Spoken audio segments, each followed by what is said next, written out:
Hey guys, welcome to episode 71 of the RoundTable. I'm Jenny Walker, the social media ministry leader here at Life Church. And this is Mike Hill, our pastor. I don't know why I struggle with this every time. I was going to say, Jenny, I was going to say, you know what, you made it through an introduction without laughing, but you didn't get it done. I was like trying to stare right at the camera. No, you did good. I know, I was proud. Good. Normally I always laugh. Yeah. And our special guest. And our special guest, yes, Karen Bennett. And you guys go way back, which I think I didn't know that going on. Yeah. So can you tell me again, what is the way back? So How long is way back? Well, I mean, I don't know. Was that like 4 years ago?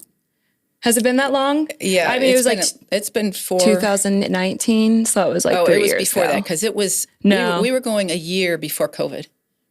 We were going at least a year before COVID. So 2019. Oh, wait, it would have been 2018. 2018. When was COVID?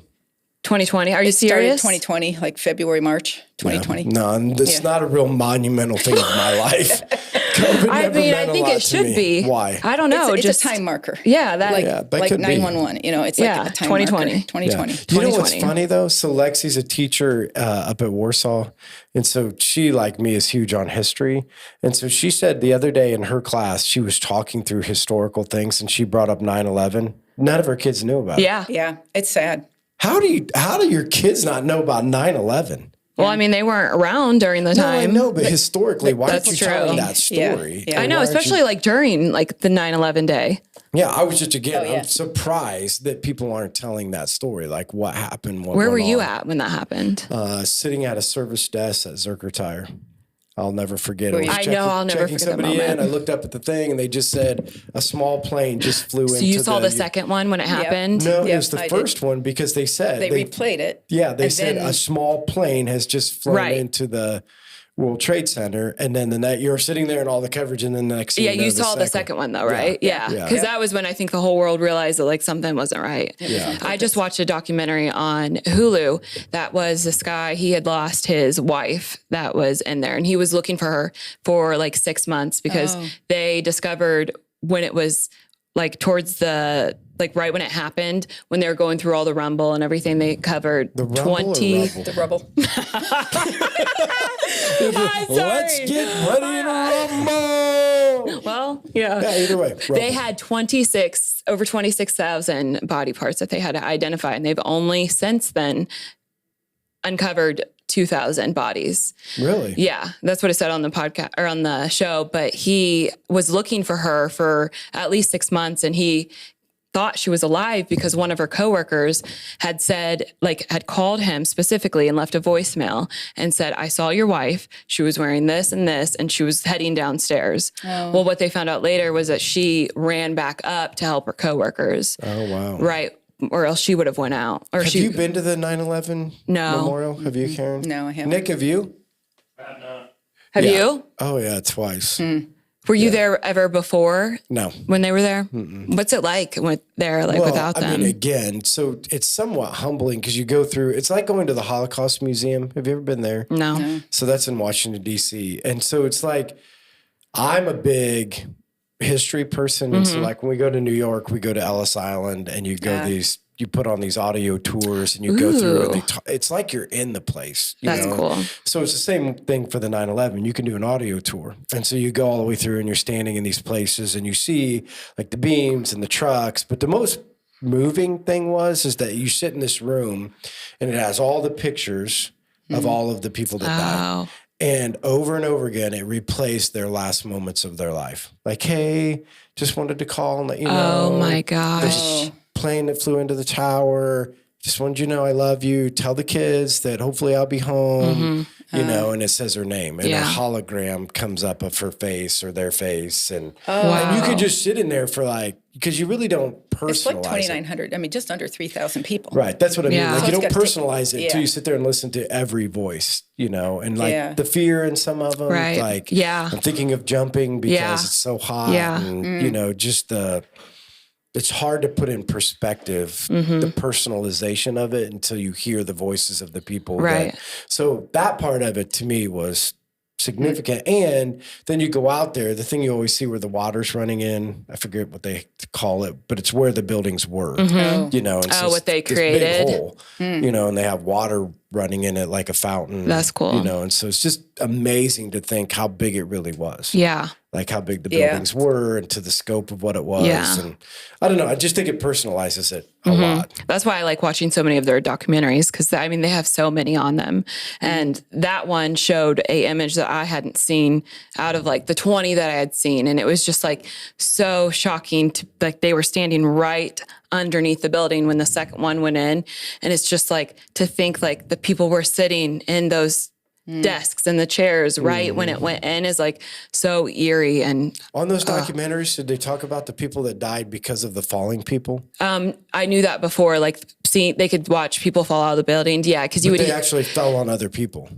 Wait, what do you mean? Yeah, so some People on the people ground died died. because they were on the ground because of the people falling died on out of the them. buildings. Really? Yeah. Oh, I didn't know that. No. Because they have, I mean, the famous falling man picture, you know, that shows the guy. Yeah. you know, Yes. Yeah, I mean, that's famous. That was on like Time Magazine, I think, I right? don't know if they have it at the museum. But anyway, so you guys go way back. You guys know Yes. each other. Yeah, and not so, that far back, but Right. But either way, so Karen, like, Pre-COVID. I know a little bit about you, maybe like what you're doing. Pre-COVID. Well, I'm just saying like some of the work that you're doing today. Yeah. But I think it would be interesting to kind of go back a little bit and kind of see how you ended up, because I mean, you're doing some pretty significant work in the area of missions and the idea of reaching, you know, the unreached and trying to figure out ways. At least that's how I would view it. Maybe you would view it a different way. Have been heavily involved. I think, didn't you and Dave Smith do a perspectives class here? Yes. Or did you do it yourself? I can't remember. my husband and I, Tom, Okay. were perspectives coordinators. And Dave Smith took our class, and then he went on to be, or he may have taken a class in Bern. I don't remember. But he went on to become a coordinator. And then at the time we came here, he was not yet a coordinator, or now like the regional coordinator. So he asked us to bring the class in here. Right. And I actually wish there was a way I could look back and see when that was, but I don't know. Is it still being taught? Yes, Perspectives? is still. Perspectives. And what is Perspectives? The full name is Perspectives on the World Christian Movement. And it is a course that started in 1972. Whoa. Out by Dr. Ralph Winters. And it's a course on teaching believers about the unreached. And The truly what unreached. is God doing to get, what has he done through the ages? Because this goes back to Abraham, when God said, I will bless you so that you can be a blessing. And what did God have in mind? He had in mind that Abraham and Abraham's descendants would bless the whole world with the knowledge of Jesus. And so that has been God's story, which I always point out, history is his story. Ooh, I like that. Wait. His story. Oh my gosh, I get it. Like I knew that I thought you meant like just HIS and then story, but okay, yeah. Yeah, so history is his story. That's so cool. What God's been doing through the ages to bring people to him. More people need to know that. Like Because that's really cool. We are all, he loves every one of us. Yeah. Who never heard of him. But he's given us the job to get the message out. So how do we do that? And it isn't just, before I took this course, it was like, I will pray for missionaries. I will help support missionaries. I will donate for missionaries. The missionaries are the ones doing the work. God's called missionaries to go do the work and spread the gospel. And this course just blows your mind. And it's every single person has the job. So you never felt that way. Being a missionary. Yeah, you never felt that. To be a missionary, you can evangelize those who are like you. Missions means stepping over at least one boundary to go to those who aren't like you and to help them understand. So there are 4 phases in the Perspectives class. It's like a 15-week class. Whoa. And so it teaches you the biblical, the historical,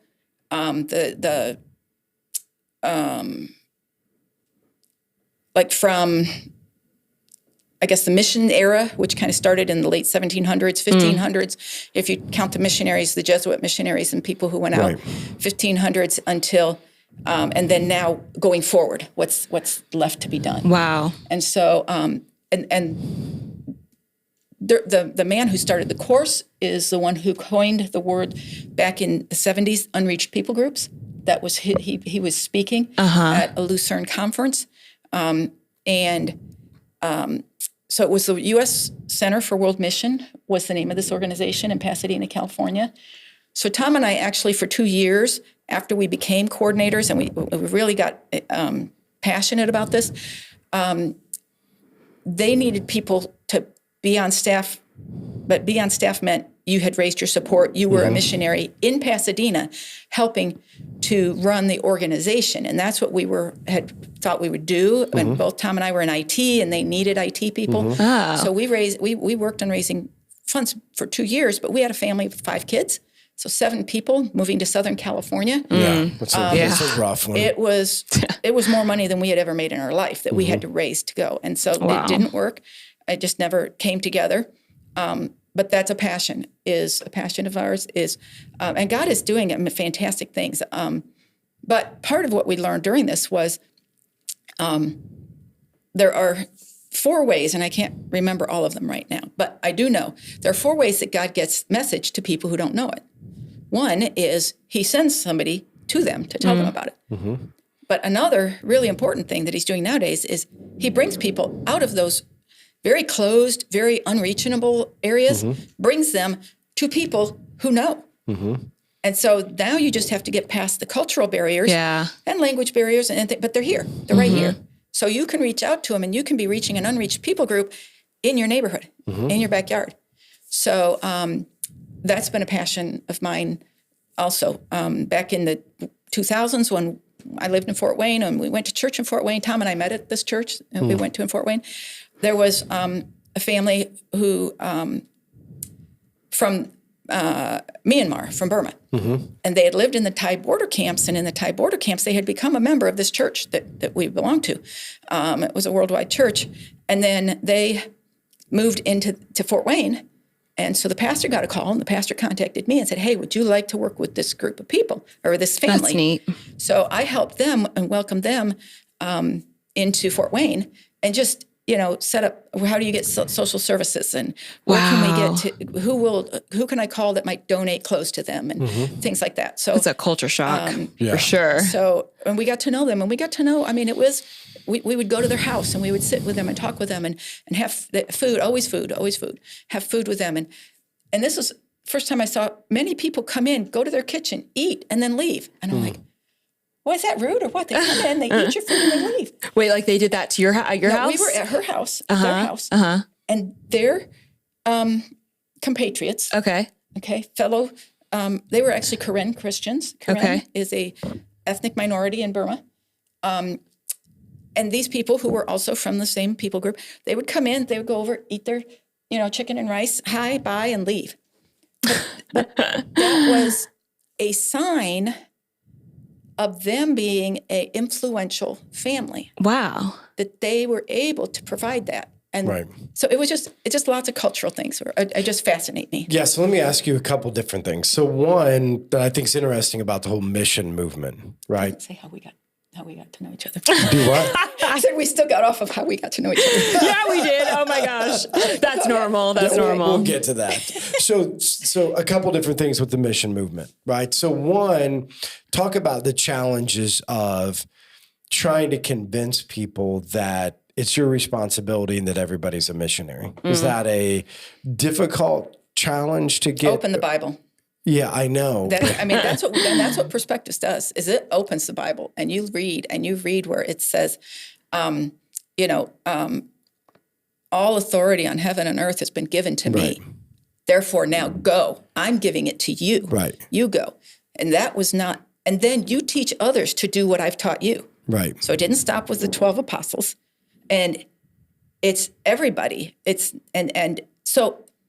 You can't convince somebody who doesn't want to know what is Jesus saying to me? Right. You can't convince somebody if they don't want to know what is God's plan for my life. Yeah, but I think here's the challenge, right? So if you take somebody and you put them into a different culture, right? And you say you're going to, the traditional missionary, right? That's what everybody sees.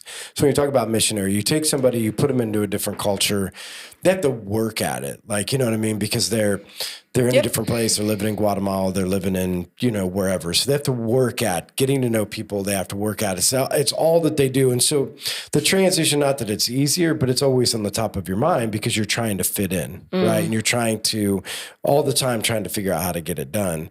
My issue is that I think part of the struggle in the United States of America is so I don't think it's that people don't understand go. I don't think they know how. I don't think they know where, and I don't think they know what to do. Because again, let's be fair, like the people that are going overseas are getting trained how to do it, right? Like, I mean, anywhere you go overseas, they're training you like, this is what you're going to run into. This is the things you need to know about culture. This is going to be the language barrier. These are when you go into these villages or these tribes, like these are going to be the challenges. And so we're going to train you up on how to be a missionary in whatever place that you're in. And so they go into it with very much of like, okay, I have a step-by-step process of what I'm going to do. I think the challenge in America is one, because this is what I heard, and I think it's changed. So I think 20 years ago, there's a huge focus on the 1030 window because that perspective talks about that. The 1030 window. 1040, yeah. 1040. Yep. Thank you. Sorry. What is the 1040? Yeah. It's 10 degrees latitude and 40 degrees latitude. So it's just above, it's this block that runs from about Japan, way over here on the east, over to, it used to be to Europe. Now it kind of like encompasses Europe even because Europe is so post-Christian. But at least over to the Mediterranean. Right. Oh, okay. And so the 1040 window, like 90% of the unreached people groups were in here. And when they're saying unreached, we're talking about people that have never, ever heard anything. As culture, as a people. I think to be reached, you have to have they count it. I mean, there's organizations out that count, and they use statistics to try to figure out. But I don't even know if it's 5%, 10%. If 10% of the people are Christians, then maybe they're not unreached anymore. Maybe I don't know that number, but there's a number that now they're not unreached. They might still be very low conversion. I don't know, but unreached. And there are people groups where they have no known Christians in this people group. Wow. And people groups used to be big, and as they got to learn more and people go in and study, now all of a sudden this big people group is actually made up of 5 ethnic groups. So now there's 5 instead of 1 when you count them. But the total number of people groups that are unreached is shrinking. Right. I mean, it is shrinking. But the harder ones remained. The harder ones are still there. But God just, and to your point, it has to be intentional. If you're going to reach somebody who is here, like right now, the Afghan family in Huntington, there's an opportunity. There's so much, just for one family, the amount of support that they need, and that, like the team that we have now, maybe 6 people are really strongly involved with them. We need more. We need more. It's draining because you're not outside of your own family and your own things going on and everything. You're trying to fit something else into it. Whereas if you were going overseas, everything else stops, and now that's all you focus on. Right, yeah. So it does have to be very intentional, but it's very possible, and it is so fulfilling to know that just doing life with somebody can be so helpful to them, that they truly appreciate it. But it expands your horizons, it expands your thinking, and does Perspectives ever teach instead of just different cultural or just ethnic groups or whatever, just strictly Americans? To reach Americans in the United States? No, because they call that evangelism rather than they kind of do a differentiation. Evangelism is like when Jesus said, "Go to Jerusalem and Judea, Samaria, and the ends of the earth." So those are 4 different levels. You go to Jerusalem, you're going to people who are like you and live near you. That's evangelism. That's witnessing. That's telling them about Jesus, but you're not getting over any barriers other than just your own personal Yeah. do I want to talk about Jesus or not? But then Judea are people like, okay, if I'm talking to somebody I know in Missouri or something, I mean, they don't live near me, but they're like me. Pretty much we have the same history. We have the same. Right. So that's like Judea. Now, Samaria, they kind of had a common history, but they were nearby, but they had their own culture. And so that would be like if I were going to really start to focus on the Hispanic community. And I wanted to really say, we really need to organize a Hispanic ministry in Huntington. That would kind of be like Samaria. Okay. But then the ends of the earth. So Samaria and the ends of the earth are kind of where they say, because you've got to get over at least one boundary.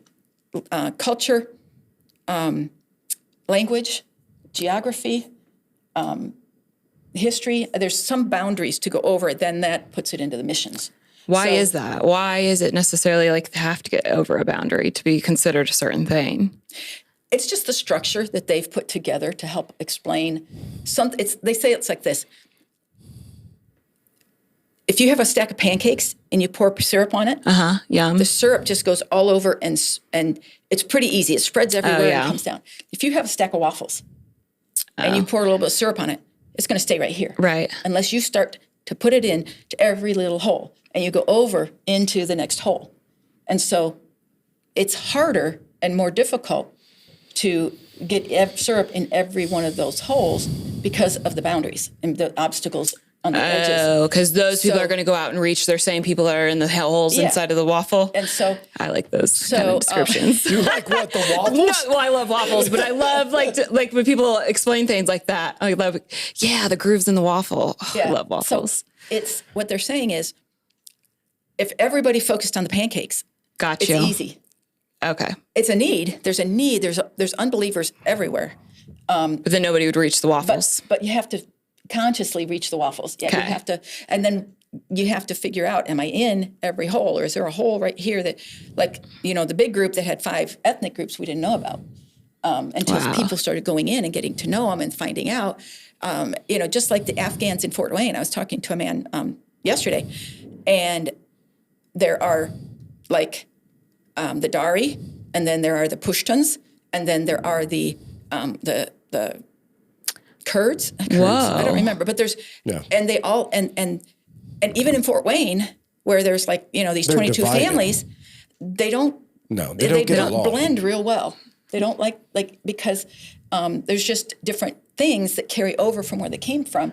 But people one of the things is people coming out of their familiarity here, they're much more open. Yeah. They're learning so many new things. Mm-hmm. They're open to love. They're open to people reaching out. They didn't need it where they came from. Yeah. They were self-sufficient. Now they do. They're open to those, and they're open to eventually new ways of thinking and new ways of looking at things. And so God knows what he's doing when everybody doesn't have to go. Some people come. And then a lot of times those people become the welcomers, and they become the people of peace. And then, they can be, when new people come in, then they can be the ones who are telling them about Jesus. Okay. So they brought them up to reach out. Well, Okay. I'm going to ask you some, when I would, and again, I think my background, so you know that I love missions. I mean, I came from a missions background before I ever planted a church. In fact, thought mission work would be way better than planning a church, just from the standpoint of it. But I think I'm going to ask you what I would consider the majority of people listening to somebody talk about missions. So I think they have challenging thoughts, and I know you've heard them, but I think it's good to talk about them. So to the person who says, so there is a 1040 window and there are unreached people groups, but there's unreached people all over, in Huntington. Why are we so focused on, and I'm not saying we are, but you know what I mean? This is what people hear. Why are we so focused on going somewhere when, again, because we could essentially end up like Europe, where Europe sent out missionaries and essentially didn't do a really good job of, what's the right word? Reaching, bringing up the next generation. Yeah, right. So really in the process of going out, they forgot to raise up, and now they're pretty much no Christians. I say that's not true. Very few Christians in Europe like it used to be. Right. It's not the majority. So conceptually, a lot of people ask those questions. Is like, if you look around And let's just be fair. I mean, you look around, even this is middle, this is small town USA. Right. But even in Huntington, Indiana and Wabash and Fort Wayne, there are a lot of unreached people, a lot of people not going to church. Now, probably use the wrong terminology, not unreached like unreached people group, but truly aren't going to church, have no relationship with Christ. And generationally, they now are a generation that grew up without a generation teaching them anything. So it used to be grandma and grandpa did it for mom and dad. And so there were these kids that are now my age that at least had some idea because grandma and grandpa took them. But then this next generation, grandma and grandpa's dead. Mom and dad never really made it. And so there's this generation of people that have never went at all. And so just your thoughts, you and Jenny both, your thoughts on this idea. How do you blend them both? Because it is a balance, right? And when you're talking about it, it's not like you don't believe in a balance either. Right. And so that's what I mean. I'm just bringing up what I know when people hear people talk about overseas missions. Their first thing is, well, what about? So share maybe your thoughts, or Jenny, your thoughts on the both and. Like, how do we do the both and how is it, how can we functionally make it work together? Well, I think that one thing that is really important is to give kids, even at the middle school age, give them the opportunity to go on a mission trip outside of their culture. And what I've seen and been involved in is missions to Southeast Kentucky. And that is another culture. You go into the hills and hollers of Kentucky, and Paducah. It is, and with a group, like we go with a group that does a very good orientation of cross-cultural things. I mean, it's a surprise when the kids first go down there to different things are really a big surprise. Number one, you don't ever step over a log. You kick the log first so that the rattlesnake can get away before you step over the log. That's one cultural surprise. I mean, there's another where when you go with us, you don't wander. You don't wander down the road. You don't go up the street and up into the woods. You don't wander because it used to be the stills and now it's the marijuana crops. Yep. And so when you are being watched, when you come into the holler, I get a call, the director of the mission, I get a call from these brothers over here. Hey, you got a group coming in a big white van? Yep. Okay. And so you're being watched. They know when you're coming and when you're going. Yeah. But they're very friendly. They know you're here with the mission that does so much for this area. But you get those kids, they go out and they're helping to build an addition on a place where they got to use the outhouse because there's no water inside. That is crazy. In Kentucky, like that's happening right now. Yeah, see, I always you got to go on a mission trip. I would love to. Well, I said this. So it used to be when I was a youth pastor, the thing, we did it every year. So every year we took kids to Guatemala. And I told parents, they complained about it. I said, it'll be best $1,000 you ever spent. Don't even go try to raise your support. I know you can come up with $1,000 because I've watched you spend $1,000 on your kids all year long. So don't tell me you can't do it. I'll help find people to help you out if you really can't do it. Be the best $1,000 you ever spent. Because until you teach your kids to be missional, and you can't teach them to be missional in the United States of America until they understand what mission is. And so when you telescope them out of their environment and you put them in a completely different environment, whether it's Kentucky, we chose to take them to orphanages because I always believe that all kids are born selfish and they're coddled their entire life. And so when we go to these orphanages in Guatemala and they live with orphans and they spend time with orphans and then they hike to the mountains and see cultures that they never thought before, you at least understand a missional mindset. Right? And then you try to bring that back into the United States and say, number one, now I get it. Right now I do understand, because most people that are asking the questions of why support missionaries have never been on a mission trip. Right. Yeah.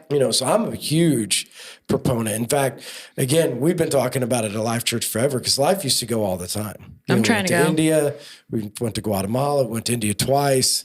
We used to have trips that went all the time. And again, I'm the type of person, if we don't have a leader to lead it, we're not doing it. So we just haven't had somebody that's had that passion and desire, because I think getting people there and showing them something changes how they act here. Absolutely. Just gives them a different mindset on how to get it figured out, because you don't actually have it so bad. Right. I mean, even when I was in the Dominican Republic, I was I wasn't even anywhere like secluded or anything. I was just on a all-inclusive resort, you know, and just driving there and then seeing things and then talking to the people that worked there, because they're all from around the area. They stay on the site. They're getting paid $700 a month to work 10, 12, 14, 18 hours a day. And it's like, it makes you, for me, I felt guilty being there and throwing away all this food. And, you know, it's just, it really puts a different mindset. And then when you come back here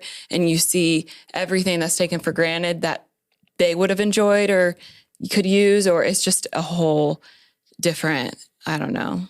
Yeah. So your recommendation, again, for people that would say that, it's hard to even tell them, well, you know, you have to understand until you've gone somewhere, until you've got outside of yourself and said, here's what I'm going to do for an entire week. I'm going to take my vacation and serve somebody else. You'll really never get it. I've always told people that, like, you just never, I don't even know how to explain it to you. I don't. And again, I would suggest, and again, every high school kid, before you decide what you do in college, you should probably go on a mission trip. Like, that's a good idea. That's what we did. All my kids, you know, we had it, the setup, I guess, the way that our previous church did it. Middle school was Kentucky. High school was overseas. I mean, they would Honduras a lot, but then they went to Panama. My kids went. Some went to Ecuador. But there was also adult trips. And so I've been to Ecuador. My husband's been to Mexico a couple times, or Mexico and Honduras. And so having that availability of those trips to be able to go. And we did fundraising. I mean, we wanted to make sure that everybody had no excuse. If you want to go, there is a way to go. And it also was a good way of team building, getting the teams together ahead of time. And it spreads, it fosters through not just those who go, but then you come back and you have, I mean, I don't know if you do, we'd come back and have a potluck and we'd have slideshow and we'd have talk about what we did, what was the projects we did. Because people, and beforehand we would have, you know, we had a benefit luncheon after church. We'd have a pie auction. We'd have, here's what we think we're going to be doing. Here's the projects we're talking about. So everybody was behind it. So it was like the church was doing this and sending. And so, and it grew, and we did it year after year. This last year when we went down, it was 25 years, the 25th anniversary of our the church's partnering with Laurel Mission down in Kentucky. And so we just looked back over all the things that we had done in the and it creates a culture of outreach, a culture of, and then when there is somebody that comes here from another country, well, I've learned to navigate some of that. I'm not so fearful of saying, "Hey, yeah, I'll get to know him." You're not near as racist. And you don't. Not being honest. Listen, when you go over into other countries and you experience life with other cultures, you tend not to be as racist. I don't know if racist is the right word, but it probably is, because again, until you spend other time with those type of people, like, you have a view of them, right? Like, again, perfect example, like everybody talking about the border and Hispanics, and so, you know, I spent tons of time, Honduras, Guatemala, Ecuador, like all the way through there, and had watched what their life was like, you know, and then you're going to complain because they're going to come over here and do the work that you won't do. Right. Like, you're really going to complain about that? You have no idea. Yeah. You have no idea what they came from. Yeah. You have no idea. They're coming here to steal our jobs. No, they're coming here because you won't work. Yeah. I mean, they're coming here because over there you have zero idea what it's like to live over there. They live in fear. You know, there's tons of violence. There's lots of drug cartels. Again, to make a living, like, they're proud of a house that's the size of your garage. I mean, if you have a house the size of the garage, like, so you just have zero idea. So when people get on Hispanic people over here, that's what I say, it drives me crazy, because I have a respect for it that you don't know, you know, and you don't never understand that, you know, and you'll never know what that's like, you know, until you've seen what they're coming from, you know, and again, whatever. So the whole what people think about people coming over or not, but I bet you would have a different view if you were ever there. Oh, and you yeah. learn an appreciation for different cultures. Yeah. I mean, you should. I mean, you're given the opportunity to, Right. To see how other people worship. Mm-hmm. I mean, even if they are believers, you learn this, a different culture. You learn that to lower your judgmentalism. Mm-hmm. Just lower that down, and there isn't only just one right way to do things. Yeah. So let's talk about what I think the next nagging question for people is, right? Especially in the new movement of Afghan people moving to the United States because 9/11. We talked about that before, right? Yeah. So there's this huge, why is the church helping people that are going to end up killing us? Have you ever heard people talk about this? I've never heard about this. that is- Really? Yeah, no. Nick, wouldn't you think that there's people that have asked that question? That why is the church reaching out to the people that are going to turn around and kill us? Are the Christians asking No. that question? Oh, Christians are asking it. Probably. For sure. Are they religious though, instead of Well, like no, again, relationship? the point is, I'm not saying life church people. No, I'm I saying know. I have this big general perspective of people because I talk to all kinds of people.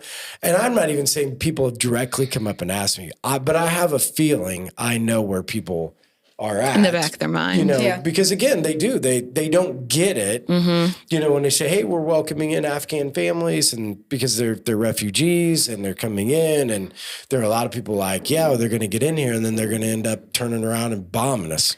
You might bomb us. The person next to us. No, I No, I know what you're saying, you hear what I'm but saying. it's There's a a fear. persona Right. that comes with it. Yeah, and it's a fear. It's how many Muslims do you know? No, I know. How That's many my Muslims point. do any of us in Huntington know? Right. You know, Right. I mean, I'm glad that there's more and more Black people that we can get to know Right. in Huntington. Yeah. So Right. it's but there is always a stereotypical idea of things you don't know. Yeah, for And sure. so the bottom line is we can't guarantee that we won't at some point help somebody who's a radical. No, for sure. But the thing is that I think people, as they get to know people and as they get to realize there are radicals in every belief system, For sure. and it's a very, very small minority. Right. And when you get to know somebody from another culture, the Shirzad family, they're just worried about what kind of job am I going to get? How am I going to be able to pay rent when I don't for have the money coming from the State Department? My children, their mouth is hurting. They can't go to school. They have abscesses. How do we get them to the dentist? How do we take care of? So so why are we helping them? Well, Jesus said to. Yeah. Exactly. Jesus said to. Right. We're all to be good Samaritans. And the Samaritan helped somebody that was not of his culture. He helped a Jew. We are to give our lives for others. Right. Right. So part of the issue is overcoming this inbred idea that my God-given responsibility is to protect me and mine Yeah. at all cost.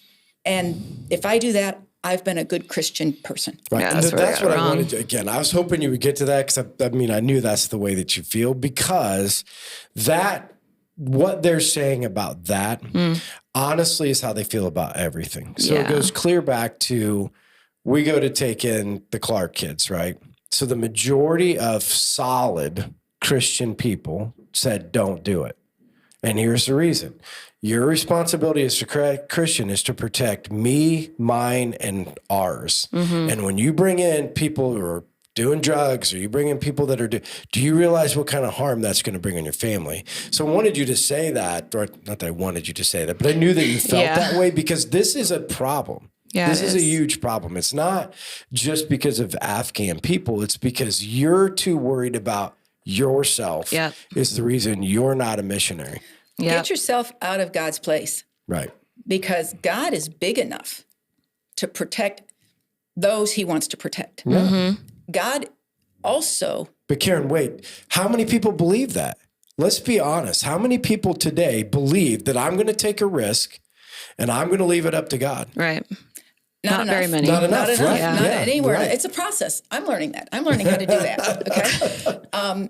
That is something that I've had to learn by, having a daughter go through drugs, go through addiction, having, a son who is a he, she now, or they, them. It's a they, them now. Yeah. I don't even know what you're talking about. But The pronouns. it's okay. The pronouns. Yeah. I'll never be able to keep up with it all. Yeah, anyway, you don't need to. But having all of this, which I could react in fear, I could react in no, it has to be my way, but God has taught me through so many things I've gone through. Love is his way of doing things. Love is bigger. Yep. And the bottom line is God doesn't stop his people that he loves, that are his children, from dying sometimes to spread the gospel, to show God's love, for reasons we don't even know why. He doesn't protect people from being stolen. I mean, if you really want to talk about it, St. Patrick was trafficked. Back in the time, whenever he lived, 1400s, I don't know when it was. My history isn't that good. But St. Patrick was captured out of his family, away from his family, taken as a slave to another country. God didn't prevent that. But his love for God, his love to live God's way and show that love to others, converted a whole nation eventually. Yeah. Right. So I think the other thing is we got such a small view of God. Yeah. And such a big view of ourselves and what's our responsibility. Yeah. And it doesn't mean be irresponsible or be negligent of your, taking care of what you can take care of, but to realize maybe God has a bigger plan. Well, I always say, does God ever get a chance to work in the Christian world? Because do you ever make any decisions where you can actually be God? Or do you just make them all so you can put him in a box? Right. Yeah. And then celebrate him afterwards because your plan worked. Right. I'm always like, seriously, why can't we make decisions that God's going to have to just be God? Right? Like, He's going to have to show up in these situations. We're just going to have to be honest about it. It's not how anybody planned it. It's not the way that it was supposed to go. But God's bigger than any of those things anyway. Yeah. So unless we put ourselves in positions, like you said, where God can actually be God. Yeah. I mean, what are we really doing? Exactly. You know what I mean? Other than calling yourself something, putting God in a box that would say, look, I worship God. But honestly, at the end of the day, you could say you worship and you trust him, but tell me one thing you trust him for. You know what I mean? Like, let's really talk about it. What in your life are you really trusting him for? And if you're not making any of those decisions, like, hey, I don't know, right? Because that's how I am. If people would ever ask me that question, like, I don't even know what to tell you. Could it be bad? Could it be good? I don't know. At the end of the day, God told me to love people, to bring people the gospel, and to do everything possible. I don't know what could happen. Right. Like, lots of things could happen, but I do know this. God says he works all things for his good. So all of those things, weren't perfect experiences, but in all of those things, God is still good. Right. Right. Yep. I mean, isn't that how, that is. isn't that what we need to teach people to be, instead of like, well, I can't do this because it might harm this. We can't do that. Living out of fear all the time. Yeah. Fear. And That never is gets one to be thing God says over and over and over again is fear not. Right. Be strong and courageous. Right. And I think that through the misconception of people thinking that the Christian life is just perfect and everything should be handed our way, and everything, that people preaching that is giving a false, like, they automatically assume that. I feel like that makes them selfish when they just think that Christian life is easy and nothing happens negative. So they're just, Yeah, and I think it's an overreaction, or it's an the whole health and wealth gospel and everything is, God says he will take care of us and prosper us, but according to what definition? Yeah, Right. for It's sure. his definition. And what he sees as good for us and good for those around us we don't. is different. Maybe. And I think that we have to let God be God. We have to be willing to say, I don't know. I don't know the answers. The Bible doesn't give me an answer to every single question. No. It's not there. And our churches don't have to invent answers. And I think that's what happens in a lot of places. Yeah. Churches and religion Yeah. has to invent answers that aren't there because you can't say, I don't know. And we have to get to where we can say, I don't know. I don't know how this is going to happen. I don't know, and when you're dealing with a family they think that we know everything because we live here and we're from here. And sometimes I don't know how this is going to happen. I will pray that God will bring something together, and I'm going to do what I can for you, but I don't know how you're going to be able to get a driver's license because you don't have a birth certificate. Right. I don't know how that's going to happen. But I will trust that God's going to work it out, and I will teach you the driving laws and rules. So taking one step and not having to know what's the map that I'm going to get to the destination, that's a big thing of trust, is trusting God with the final destination. Right. And I would agree. I think that's what the church gets and church people get caught up in, because we've made lots of decisions here at Life Church. And people are like, well, have you really thought about that? I'm like, no.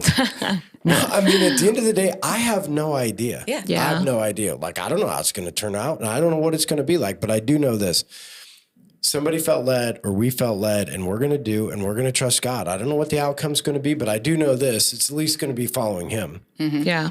Instead of us having everything mapped out to our specifications and getting everything done our way, we're going to do our part. Mm-hmm. But there's tons of things that happen around here, or tons of things that happen in our own lives. We're just like, I have no idea. I have no idea. I don't even know what to tell you. Right. Nobody wants that answer. And especially nobody wants that answer from a leader. No.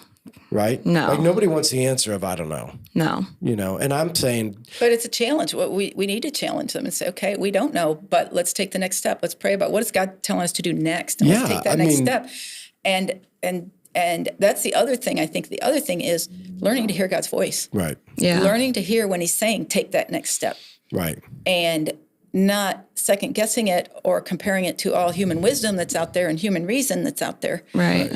Because if you asked all the business managers whether, Peter should have got out and took the first step on the water, nobody's going to say that was a smart thing to do. There's nothing in any human wisdom that says that was a good thing to do. Right. But God wants to see that faith, and because that's when we know, and that's when he knows that we trust that he is bigger than we are. Yeah. Well, and we're okay. Like, I think this is the key, and you've said it, right? When you listen to the voice of God, which is the key, right? And one of the greatest qualities leaders can teach people is listening to the voice of God. When you listen to the voice of God, you can be guaranteed of a couple things. One, you're going to live in uncertainty, because I've just never heard of anybody that listens to the voice of God that doesn't live in some sort of uncertainty, right? Mm-hmm. Because you're doing things that take faith. And the second thing is you learn to love the mystery of God. Yeah. Right? And in those two things, leadership, we should be more about not teaching everybody how to map out their whole life, right? And have it all together. It's more of like, I want to teach you how to listen to God, and I want you to learn to be okay with uncertainty. Right. Because you don't know. Like, nobody knows the outcome. And I want you to honestly love the mystery of God, because there is a mystery. It's an exciting way to live. Yes. Yeah, because in that mystery and in that uncertainty, it's like, whatever happens is going to be okay. It's going to be good because God is behind it. Right. And I think that's a place that we need to get to, is being okay with stepping out in faith and knowing that it's going to be okay, even though we don't know. Yeah, I like to picture it as there's this big wall up. Let's say it's a big black plastic garbage bag, huge. Mm. Behind it, God is weaving this fantastic tapestry. Mm-hmm. So I get to come up here every once in a while, and God opens up I get to look at this little piece behind the plastic, and I can see what's going on here. Somebody else gets to see over here, and somebody else over here. God has the whole picture. Mm-hmm. But never does he think he has to tell us the whole picture. Right. No. And he doesn't. No. He doesn't have to, and he doesn't do it. No. So, but if I can see this little piece and they see this little piece, well, how do I know that's from the same God that's doing this? How, it's not I don't have to judge that. Right. So there's a lot of freedom that comes from that. Mm-hmm. I don't have to judge it. And I have to do what I hear God telling me to do. For sure. And of course, everything has to go back to the Bible. But then we still always have to be open to learning new things about what the Bible says. Mm-hmm. Yeah. And, I just learned something the other day about a translation thing that if you go back to the original, it says things this way, and that puts a different spin on it. And most of us don't dig down to that level, but sometimes God brings it to us and reveals it to us. So, yeah, and I think the other thing is having the trust. Like Jesus said, the Bible says, Paul, I guess, wrote and said, we don't need another mediator. The Holy Spirit is going to teach us and talk to us, and God will talk to us. So we have to learn, I can trust that. I can learn, my sheep hear my voice. I can learn to know and hear the voice of God. Now, you have to, he's never going to tell you something that's against what the Bible says. Right. So there's a good thing to having, counselors that are good, solid, Bible-believing people. But God is still talking to us today, and he's talking to individuals, every single one of us. And so when we start to hear the voice of God, then and we take action on it, and then we say, hey, I see why God wanted me. I see how that turned out. Yeah. Maybe I'm not getting rich, but I can see the benefit of that to somebody. Sure.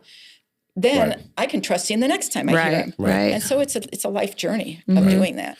Yeah. So Karen, we're at the end of our time. Can you believe that? Wow. So here's a couple things though. So Jenny's going to have some questions that people, did we have questions this week? Yeah, we did. So one of the things I want to say to the people that are watching or the people that are listening, there's so much more to what you're doing that we never even got to. So my encouragement is, so from the people of Life Church or the people that are listening, seek Karen out because, no, I'm really serious, because she's doing a lot of great things outside of the church, outside of the four walls of the church, really kind of innovating some new ways to try to reach people and do some different things. And so get with her, listen to what she's doing. There's a lot of cool things happening. A lot of more opportunity for any of you. Right. That's what I'm saying. So if you don't know, like you guys that are watching now, you know her face. That's one of the great things about the podcast. If you're watching and or if you're listening, I guess this will just be my encouragement. If you've never watched before, go on, watch this one for the opportunity to know Karen. She's at church most Sundays. Second service. So make sure you seek her out and talk to her. If you're really serious about this idea of,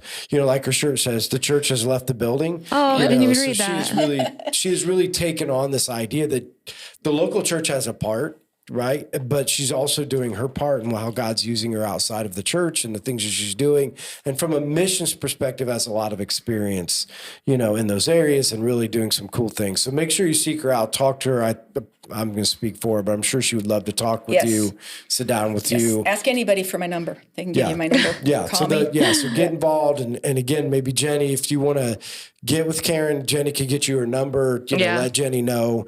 But again, Karen's doing a lot of great things. We never even got to the majority of the things that you're doing, but I think it'll be a great opportunity for people to sit down and be able to talk to you. So Jenny, questions? Yeah. Well, first of all, I just want to say I just think it's so amazing how God works within the people that come on our podcast, because one of the things that you had mentioned yesterday was that church is not the only place to worship God. Yeah, for sure. And it's just so neat that this is being intertwined and I love it. Oh wait, I'm looking at questions. Again, when you talk to Karen and the things that she's done, I mean, she's proving that it's going to be the both and. Right. The local church has its part. Yeah. And then there's the outside of the four walls of the building and what's going on outside of there. It's a cool ministry of the things that she's working on. Yeah. So. Okay. All right. Question time. All right. Kaylin Griffith wants to know, what is your favorite book of the Bible? I don't know what just happened, guys. This thing's confusing sometimes. What is your favorite book of the Bible? Wow. Or part or story. Yeah. All the above. Right now, this is just in my life right now. Proverbs 31. I am really learning a lot about the Proverbs 31 woman and wife from a lot of different angles. But I am learning to be a real estate investor. That is my new thing. And there is a thing in the Proverbs 31 where the woman who is a wife, she goes out and evaluates a field and buys it. And I'm like, cool, she was a real estate investor. So. Relating. But that, and I just did a study on all the places where God says, do not be afraid. Be strong, be courageous, do not fear.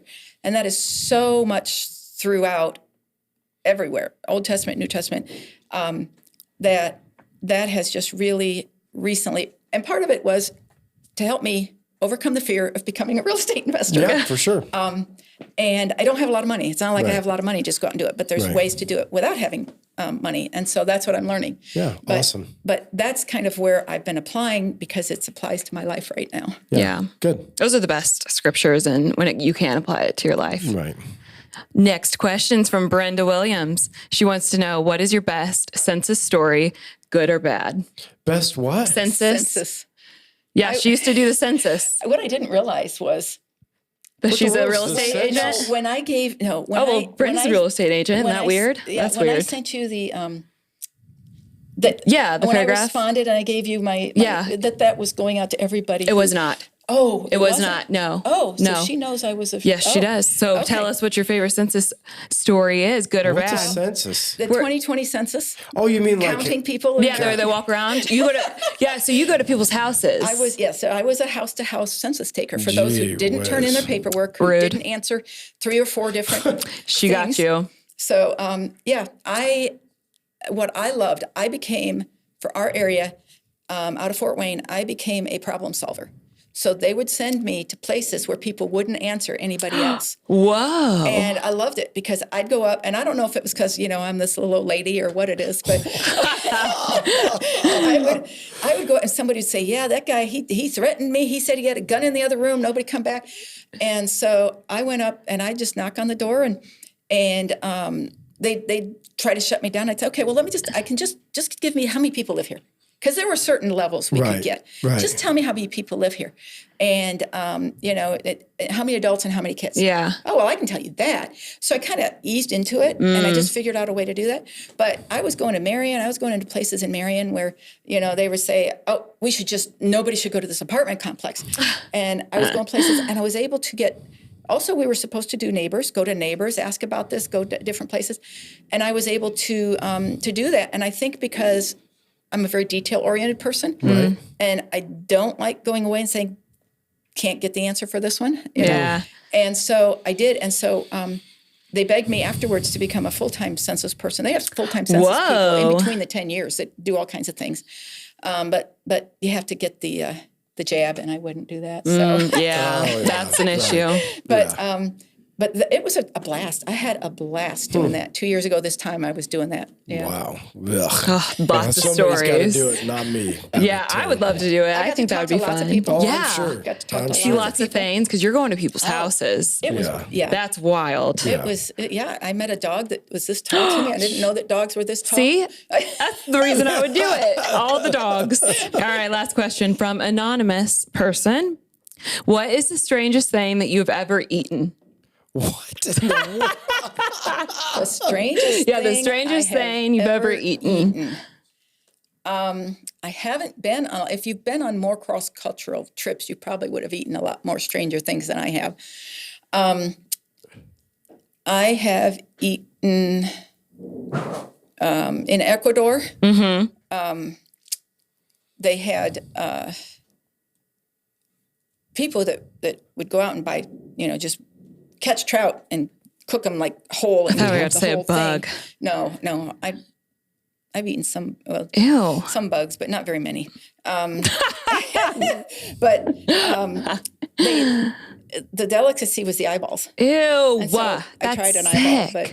But you know what I've eaten recently? I've learned to eat all the weeds in my yard. What? Wait a second. Are you sure those are weeds, Karen? You should have started out with that. That's weird. I learned to eat weed. Oh my gosh! It's a Wait. new thing. Why? It's a new Why? thing. Just Who put it eats? in a Why? blender.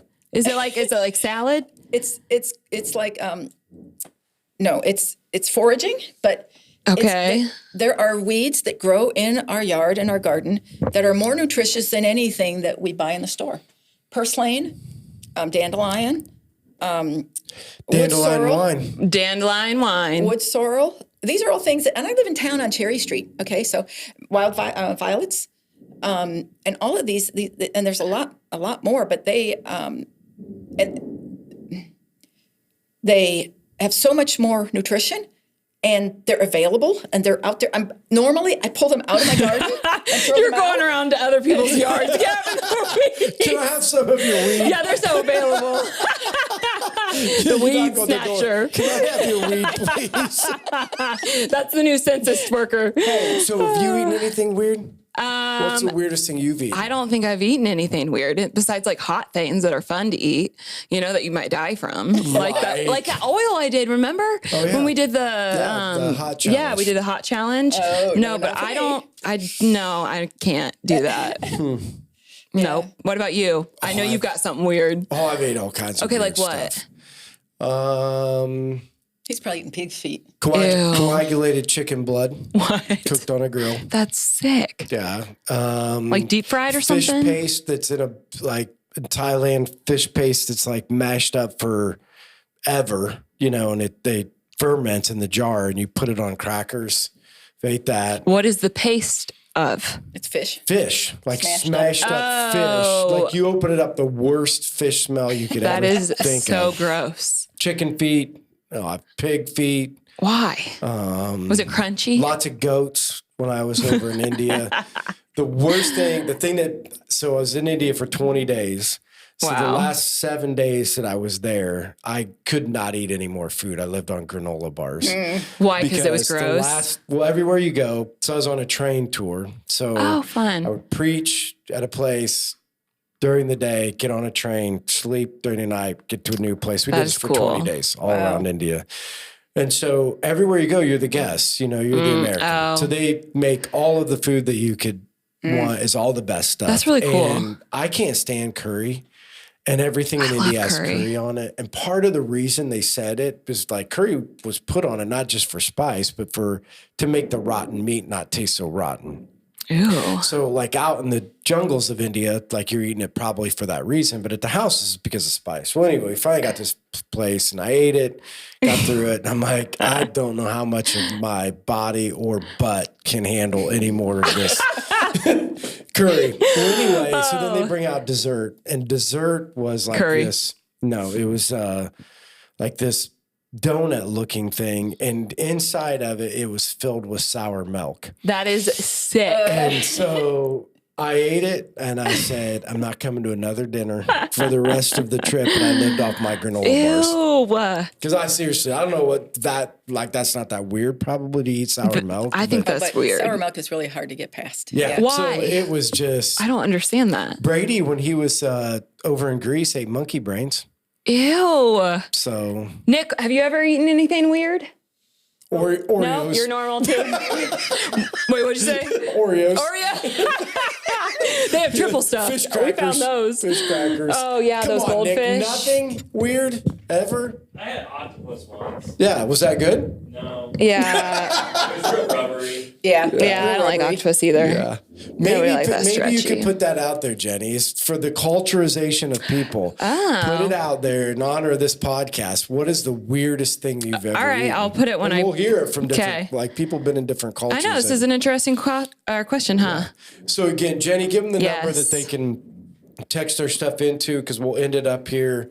And then again, just as a reminder, make sure you connect with Karen. So Jenny can get you hooked up with her if you Yeah. see her at church, but she's got a lot of great opportunities that you could share with people and a lot of cool Yeah. things going on. So Yep. send us out, Jenny, with the number. Number is 260-408. It's up there. Okay. It's been a really long Remember, time it's since not I've read up it. here I feel anymore. like 408-8383. That's pretty impressive. You could even read that far. I know. seriously I'm really impressed. squinting. Looking at. But the question that I just read to Karen right now is something that we send out every week. We send out the picture and who's going to be on, and we would love for you to ask questions to our guests and or anyone. You can make it fun like that question just was, which is really exciting. But we want you to be involved in the podcast. And if you know anybody that wants to be a guest, or if you have a question, comments, anything, we want to hear from you. Yeah, because we're getting ready to fill up next year. You're already filled We're up already this filled year. up, yeah. To this year. Yes, to this year. So So season we're gonna start 3. filling up next year. We got all I got a whole the guests. list of people. Oh, I for do you. too. Yeah, I so do we too. got, give you their numbers and Yeah. start putting them out there. Yeah, But absolutely. Yeah, so Karen, thank you. Yeah. Thanks for coming on. Thanks for what you're doing. I mean, I think you're doing a great work, in this community and really thinking outside of the box on some of the mission work you're doing. And we have so, a team, and we just would like to have more team members. Yeah. right. So if you want to be a part of it, get with Karen. If you don't know how to get with Karen, get with Jenny. Yeah. And she'll connect you with her, or if you don't know, if you come to the second service on Sunday morning, see me, I'll point you in the direction of Karen and you can sit down and talk with her. Yeah. So again, don't forget to share. Don't forget to like. Don't forget to comment. We'd love for you to be able to help us make this podcast continue to go out and reach more people. So again, thanks for everybody for joining us. We'll see you guys next week. Bye.